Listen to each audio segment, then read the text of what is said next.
তাহলে এই ছবিটা বৌদিকে দিয়ে দিতে হতো। লতাক আশা ভুলিয়ে দেবে।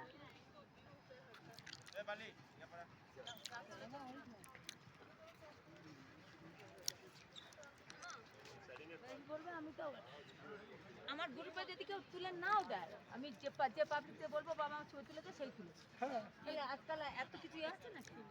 এটা ভাবাই ভুল যে আমাকে ছাড়া চলবে না। কে ভাবছে আমি সবার জন্যই বলছি কথাটা। যদি মনে করে থাকো যে আমাকে নিয়ে, আমি কিন্তু একবার বলিনি যে আমাকে নিয়ে চলো, আমাকে নিয়ে চলো। তোমরা বলেছো যাবা মা, আমি বলছি যাও। আমার ছাড়া চলবে না। আর আমি তোমরা আমাকে তালাওনি আর আমিও তোমাদের তালাইনি। একসাথে এসেছি, কিছু হলো না, একদম পছন্দ হয় না। কিছু হয় না, অনন্য কিছু হয়।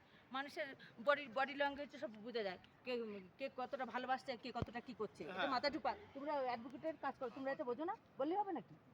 দেখো সবকিছু তো বলতে হয় না, সবকিছু সব জায়গায় দেখাতেও হয় না। যা হচ্ছে হতে দাও। ওই জন্য আমি থাকবো না, সরে থাকবো তার থেকে। তখন বলবো কেন তুই রাগ করেছিস? এখনই তো বলছিল ওর বিয়ে ঠিক করিয়ে দিতে। আমি আমি আমি যেটুকু আমি আলোচনা করি, আমাকে মা বলে তো বলেছি, যদি তার মর্যাদা না দাও সেটা তো আমার মাঝে মাঝে আলবাল বক, মাঝে মাঝে আলবাল বক।